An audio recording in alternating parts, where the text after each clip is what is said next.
O excesso do peso é um problema que muitas pessoas enfrentam. Na realidade, hoje, a obesidade é considerada uma doença que está afetando muitas pessoas na América do Norte. No Canadá, por exemplo, o problema de excesso de peso afeta 57% dos homens e 35% das mulheres. Em outras palavras, 57% dos homens estão com seu peso 10% acima do peso ideal e 35% das mulheres. O que é que nós podemos fazer com esse problema?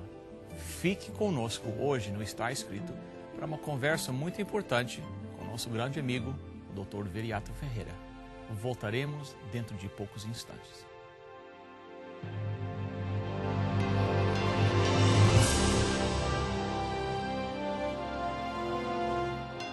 Venceu a prova do tempo. O livro de Deus, a Bíblia. Ainda relevante neste mundo complexo. Está escrito, partilhando mensagens de esperança ao redor do mundo.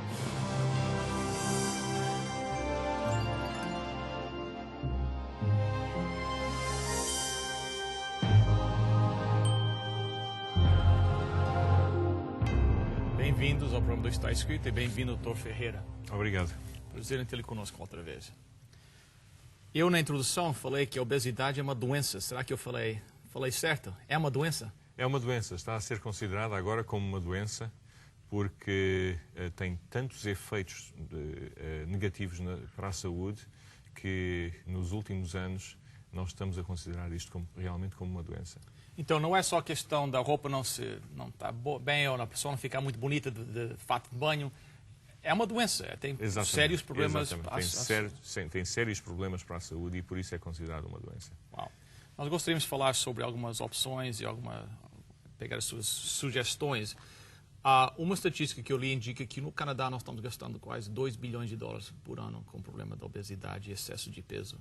Então, se fosse apenas pelo lado econômico, já valia a pena nós fazermos alguma coisa. E essas estatísticas não revelam a verdade toda, porque isto provavelmente só está relacionado com os problemas diretamente implicados com a obesidade. Porque a obesidade, como disse, não é só não poder usar um fato mais elegante. A obesidade tem influência em muitas outras doenças, como as doenças cardiovasculares, a diabetes, e então temos que olhar para os orçamentos também, gastos com essas doenças, indiretamente relativa à obesidade. Então o número é bem mais alto. É muito bem mais alto, sim. Então, quando uma pessoa passa dos 10% acima do peso ideal, já está com problema de excesso de peso. Excesso de peso, sim. Normalmente, 10 a 19% acima do peso ideal, e temos que aqui classificar também o que é o peso ideal, é considerado excesso de peso. 20% para cima do peso ideal é considerado, então, já obesidade. Ok. Agora, mas eu conheço pessoas que comem muito e não põem peso. E outras pessoas que comem pouco. Ou olham para a comida e põem peso, não é? Como é que acontece isso? Bem, o que está acontecendo aí com a obesidade, com o peso, a gordura? Como é que está? É um problema complexo e nós não temos tempo aqui para explicar tudo isso e também não conhecemos tudo.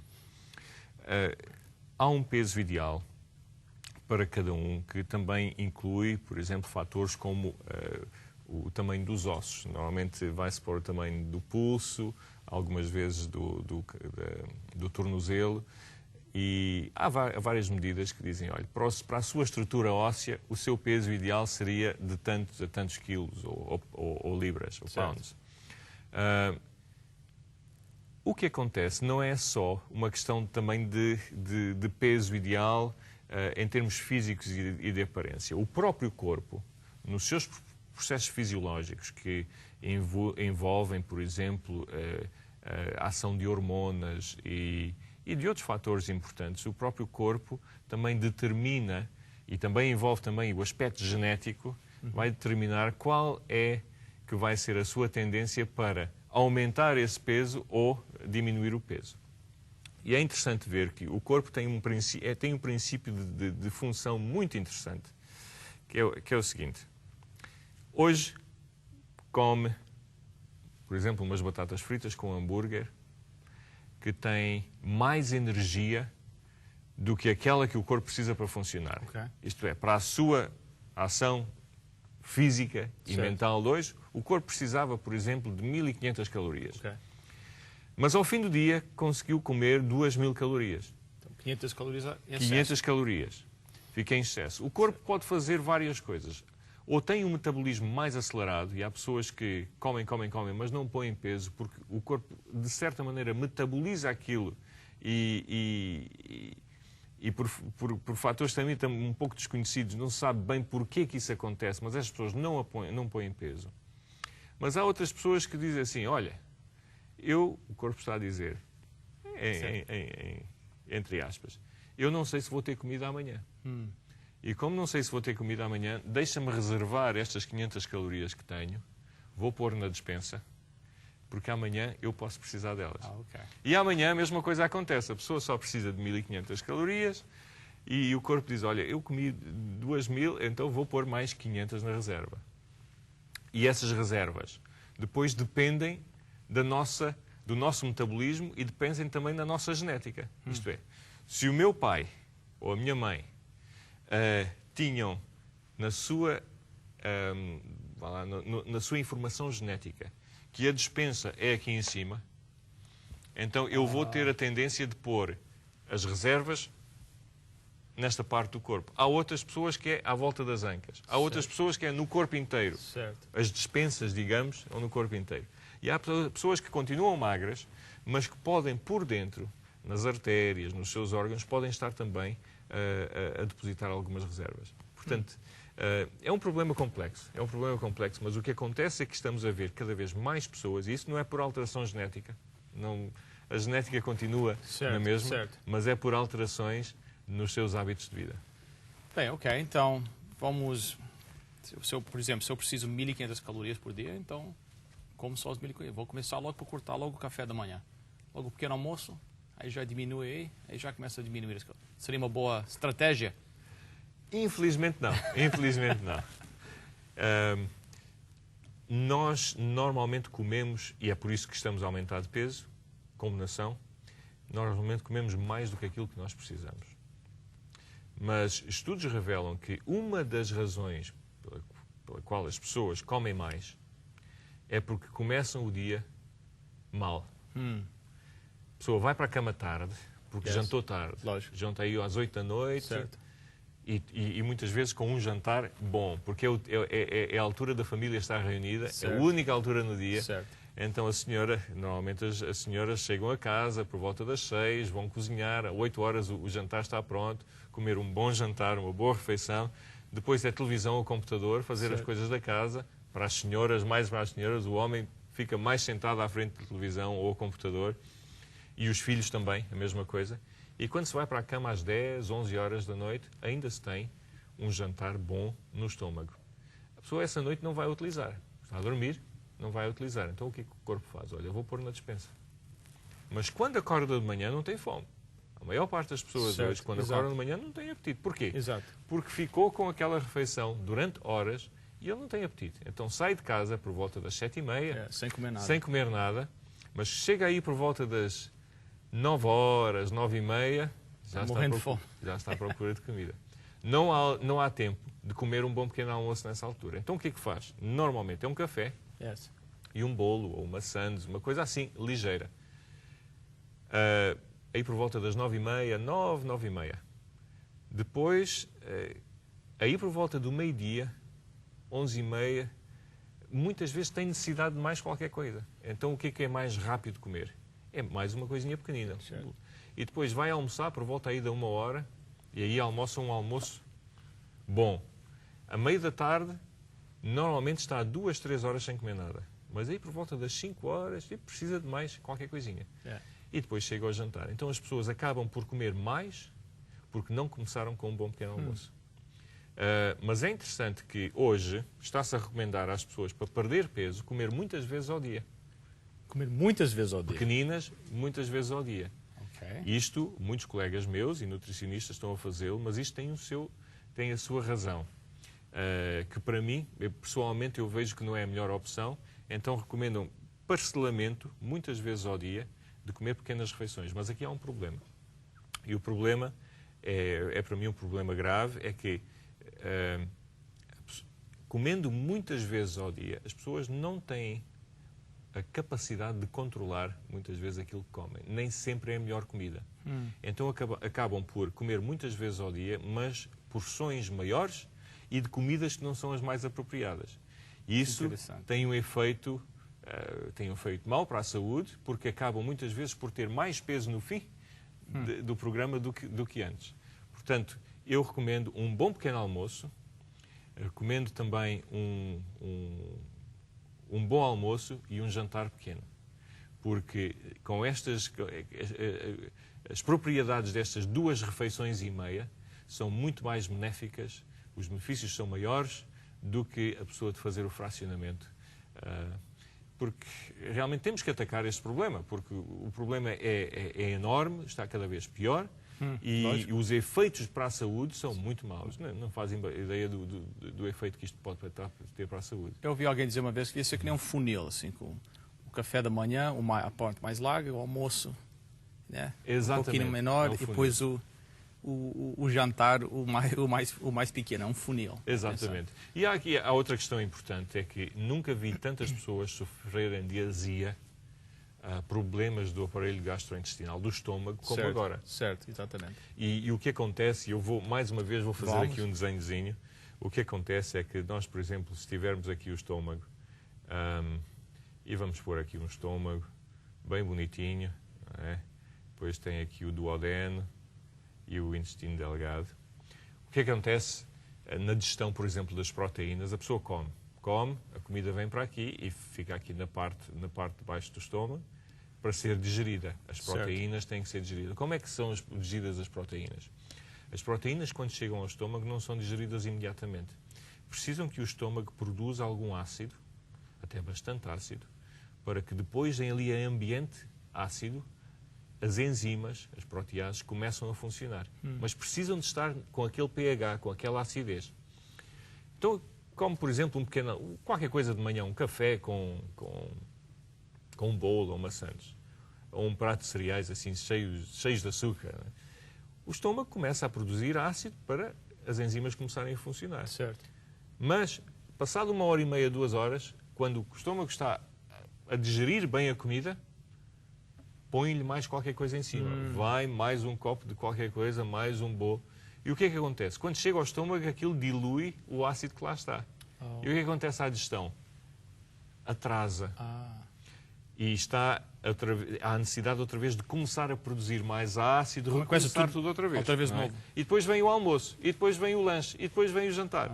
E há estudos que revelam que, por exemplo, em que foram postos tubos nasogástricos, sondas até ao estômago, no fim do dia, em pessoas que faziam este fracionamento muito grande das refeições, faziam muitas refeições por dia, e ainda tinham vestígios do pequeno almoço lá dentro, comparando com pessoas que fazem 3 refeições por dia com um bom espaçamento. Então, qual seria o espaçamento entre as refeições recomendado para dar tempo à comida ser digerida? Nós estamos a falar aqui da população geral, não estamos a falar de diabéticos, não estamos a falar de grupos específicos de doentes, que possivelmente até precisarão de comer mais vezes ao dia. Embora isso também seja um bocadinho controverso agora.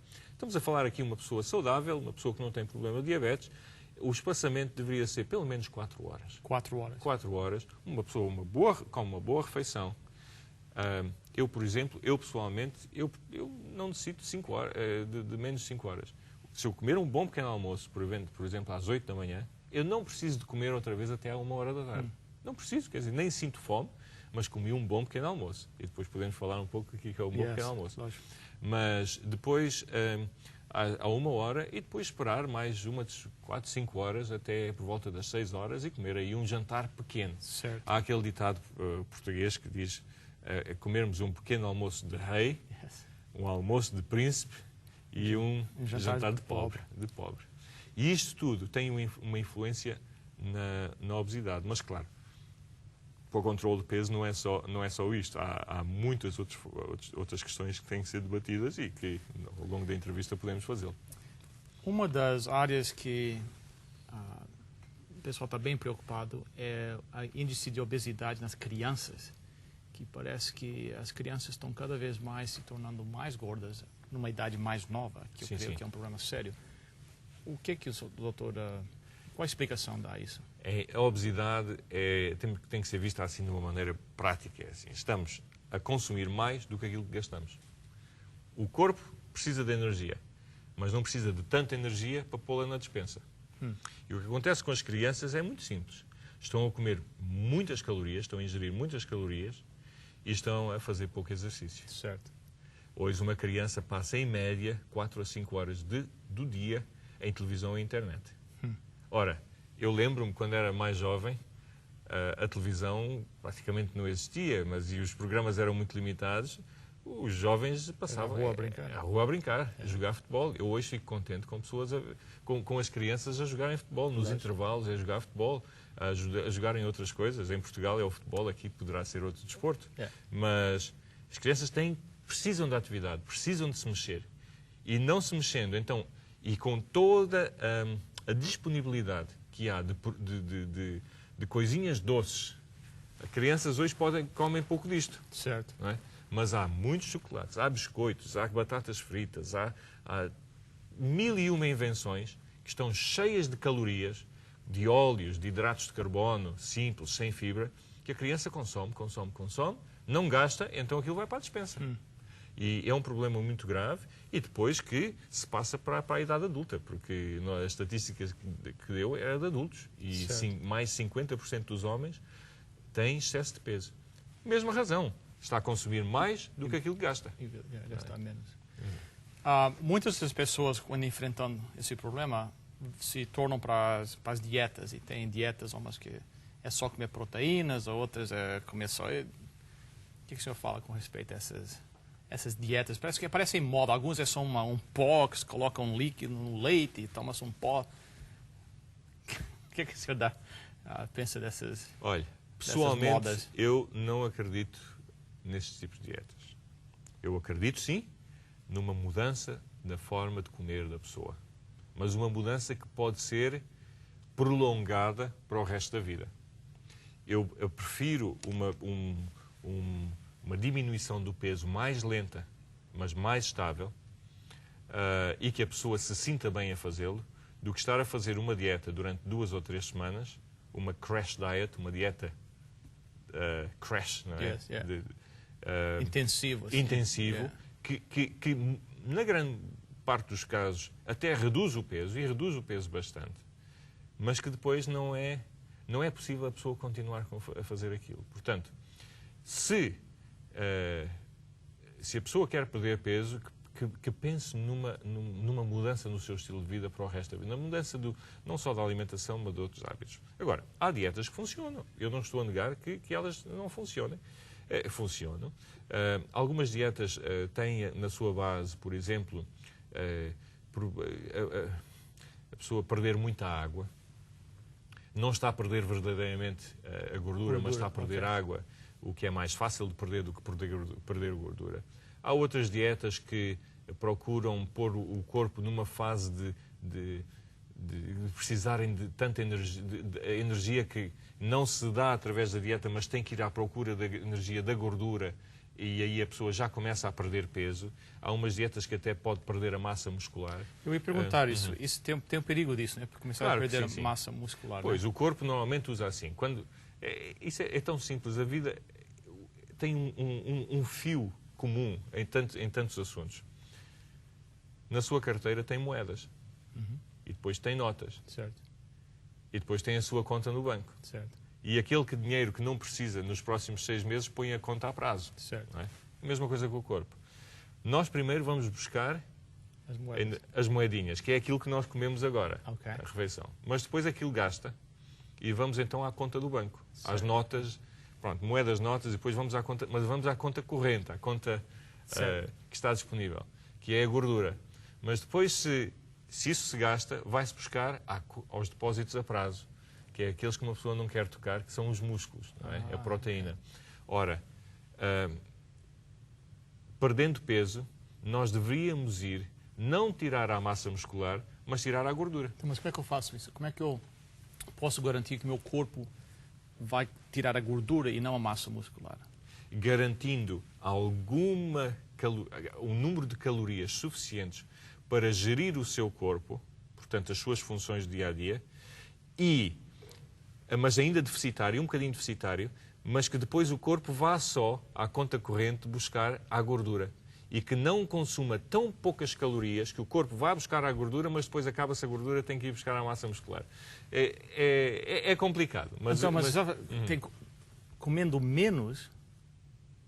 Comendo menos, por exemplo, uma pessoa ou come menos ou faz mais desporto, mais atividade física. Okay. Portanto, se comemos, por exemplo, uma pessoa precisa de cerca de 500 calorias por dia, 3.500 calorias em excesso por semana para pôr meio quilo de peso, ou seja, 1 libra de peso. Ora, se eu quiser perder meio quilo de peso, eu tenho que ou comer 3.500 calorias a menos, certo, ou então gastar mais 3.500 calorias. Certo, vamos ver. Eu não recomendo às pessoas que comam aquelas 3.500 calorias a menos. Não, isso é duro. Uma pessoa estar ali a comer menos 500 calorias por dia é muito duro. É preciso muito controle, autocontrole. E as pessoas muitas vezes não conseguem manter isto durante muito tempo. Certo. Então eu digo, olha, coma um pouco menos, reduza um bocadinho menos e gasta um bocadinho mais. E o gastar mais é muito fácil com o exercício físico. Uma atividade física ligeira, como andar a pé, 30 minutos por dia. Andar a pé é um passo rápido.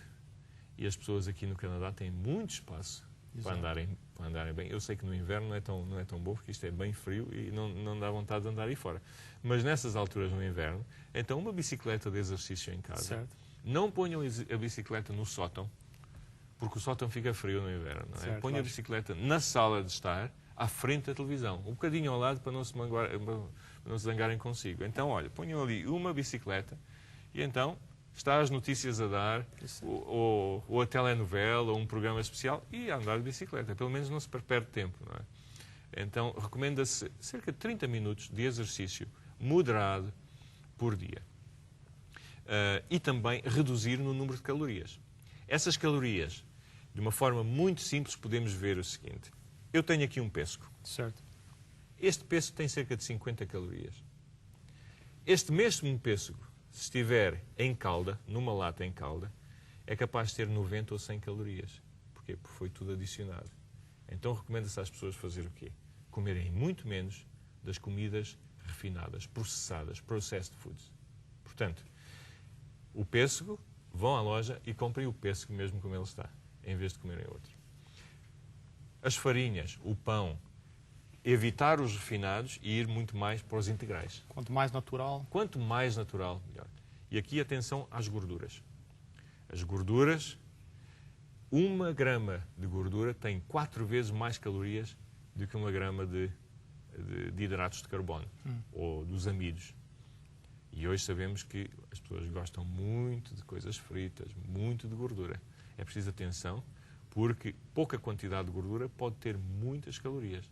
Então, reduzir nas gorduras, reduzir nos fritos, reduzir nesses alimentos que têm as gorduras escondidas por trás. E é uma regra muito simples. Portanto, um bom pequeno almoço, um bom almoço e um jantar de pobre, uma sopinha. O português gosta muito de sopa.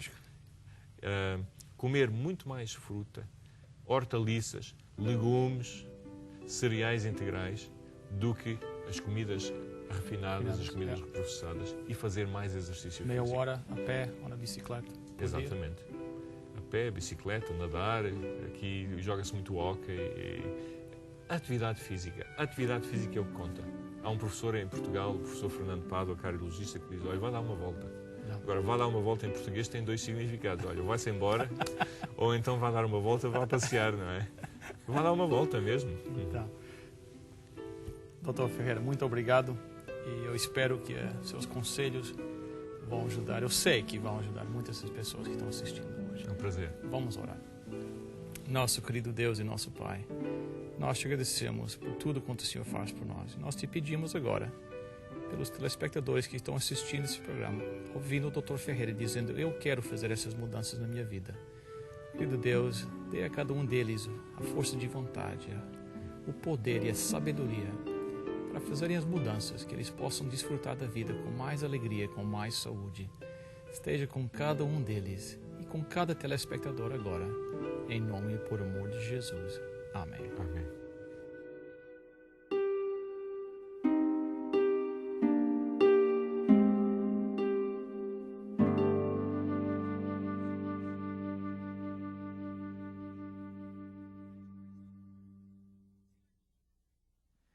Eu preciso confessar a você que eu aprendi muito com o programa de hoje. E eu gostaria que alguns amigos e familiares estivessem assistindo este programa. E talvez esta seja a sua situação também. Você gostaria que algum amigo, familiar, tivesse assistido este programa? Ou quem sabe você gostaria de rever este programa? Bem, o Está Escrito está oferecendo a você a cópia deste programa em um DVD. Se você quer receber inteiramente grátis, eis as informações que você precisa. Para você solicitar gratuitamente a sua oferta, basta ir ao nosso website www.estaescrito.ca e acessar o programa de hoje. Lá você preencherá um formulário com os seus dados e assim poderemos enviar a oferta para você. Lembre-se, www.estaescrito.ca. Você receberá em sua casa gratuitamente a oferta solicitada sem qualquer compromisso com o programa Está Escrito. Escreva para nós. Está Escrito, Box 2010, Oshawa, Ontário, L1H 7V4.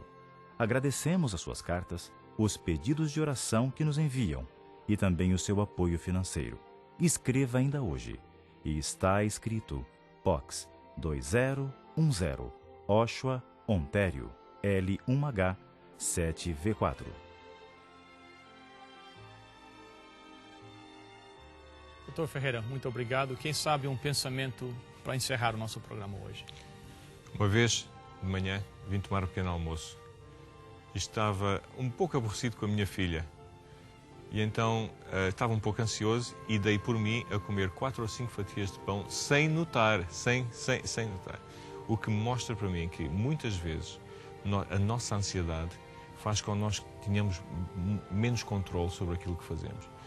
É um aspecto importante. Eu gostaria de salientar a necessidade das pessoas procurarem ajuda não só nas calorias, não só naquilo que devem ou não comer, mas também na parte emocional e na parte espiritual, porque aí é que está a força para a verdadeira mudança.